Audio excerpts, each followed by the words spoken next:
Poundland actually has a decent range of solar lights, and this version here has been available for a couple of years.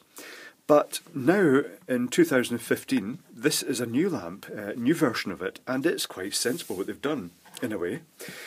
The original one was originally supplied in the cardboard packaging with a spike in, and when you pulled it out, sometimes the spike stayed in the packaging, and if people didn't know, they went home without a light without a spike.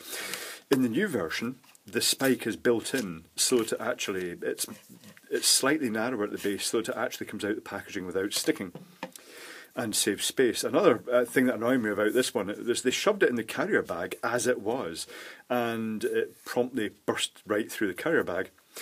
It came with a rather splendid bit of this bubbled acrylic. I really like this bubbled acrylic. It works very well. It spreads light very well when you fire it in the end. And to fire it in the end, they didn't really aim it too much. They basically had a wide angle 4.8mm LED in here. So let's open this version up. So this is the old version. Oh, this also had the issue that these came out so easily that at the end of the season you'd find that in the box with these lights there'd just be random bits of plastic lying everywhere, and even as they scanned them through the till they'd fall apart. Oh, and they had this horrible paper label that just doesn't come off. You try peeling it off and it just rips, and it's not nice having a sort of shredded label on your products. It's nicer to the 2015 version doesn't have that label. It's got a wee tag that comes off quite easily, and that's a big improvement. So so let's take the other screw out of this one. I bought quite a few of these just for the bubbled acrylic. Very, very useful as a prop material. Takes light very well, especially when you drill the end and actually put the LED right into it and resin it in. So these ones contained a little, the solar panel obviously, just amorphous silicon solar panel. And it's notable that the Poundland ones, hopefully it's the same in the new one. Oh, it isn't. That's a step backwards, is it? Have they got it? Oh, they do. What they've got is they've got a little extra line laser etched round the perimeter that lets the clear lacquer over the back of the cell physically contact the glass before it's cut.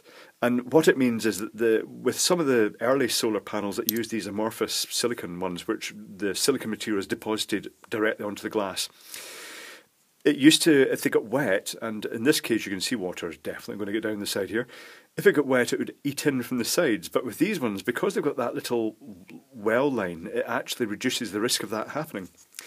Inside is a rather ungenerous button cell, which, I mean, ultimately you have to say what do you expect for £1, but I'd rather have a AAA in there. And they've got this little circuit board here just held in by clips, which has the switch on it, the step-up choke, and a dedicated blob, a chip-on board cob, which is the little circuit that basically runs at a fixed frequency, pulses this coil, and then the back EMF off it is what makes the LED light from such a low voltage. And that chip also handles the detection of when it's dark from the voltage from the solar cell. So, pretty typical. The new version doesn't come apart so easily, which is good. And they've kind of, initially I thought, oh, they've cheaped out here.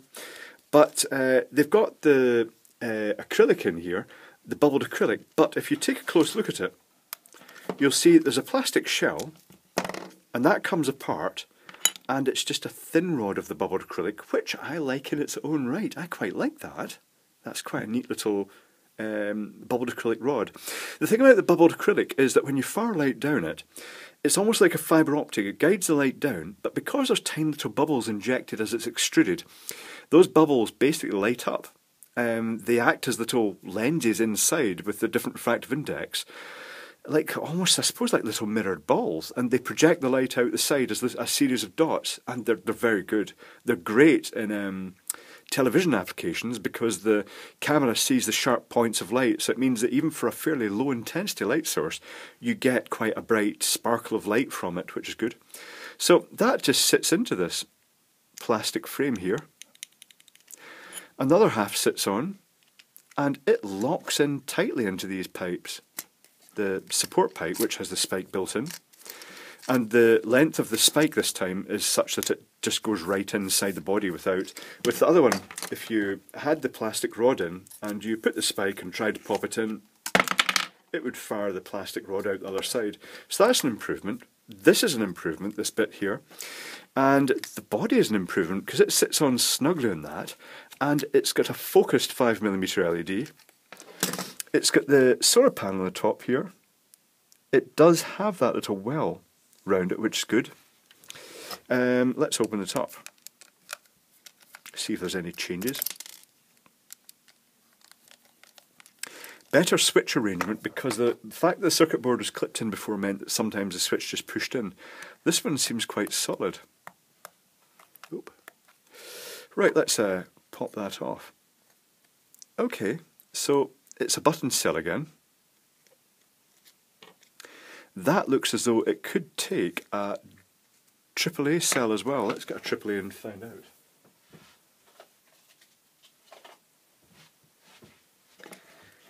Yeah, that's a contact block for a AAA, but they've cheaped out. This is the luxury. This is budget model, should I say? The luxury model comes with the AAA probably, and this one's just got the button cell. But it's is that a different style of button cell? It is. It's a different shape. Maybe a slightly higher capacity. 40 milliamp hour. I think that's an improvement actually. I don't know what this other one's rated at. It's got text punched onto it, but it's covered by the tab. Okay, so the circuit board uses one of those little 4-pin chips, which is very common in these solar lights. It's basically what was in the cob, the chip on board, and on the other circuit board. This is held in by a screw, which is a huge improvement because it means that the switch won't fall out. There's a little choke.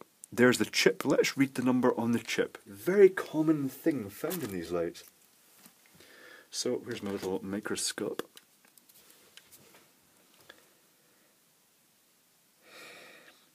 YX8018 seems familiar. And then underneath it says 4P456. But the YX8018 is familiar. I'm pretty sure that is just a generic solar light chip, just dedicated to the task. It performs the function of not just rectifying the power from the solar panel, not rectifying, but it acts as a blocking diode to the cell. But it also detects the when it's dark by the fact that the voltage from the solar panel drops down, and then it does the switching of the little choke here, which then the back EMF drives the LED. Quite a nice little circuit board layout. That's quite neat. This light has improved greatly. I think my favourite bit of improvement is possibly this chunky bit of plastic here. But the circuit board is a huge improvement. It's very clean looking fiberglass circuit board as well. It's not the SRBP stuff. It's actually a very sharp, detailed fiberglass circuit board with good printing on it. That's neat as well. It just looks better. It just looks cleaner and fresher. It looks like a proper makeover. And you could probably, by getting a couple of bits of contact metal and sticking them down here, you could probably adapt it to take a AAA if you wanted a much higher capacity of the cell inside, or an easily replaceable cell.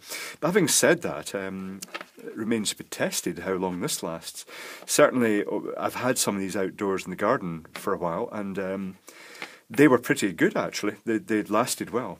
Oh, there's a drainage hole as well. That's an improvement. One thing that did happen with these was they tended to fill with water, and then the LED corroded, and this one's already corroded. Its legs are rusted. I don't know if this one's even been outside. Might just be cheap components, or the peril of lead-free solder again, which is a really corrosive flux. But yeah, that's an improvement. The 2015 version of this light from Poundland is a really neat modification. It's just improved greatly.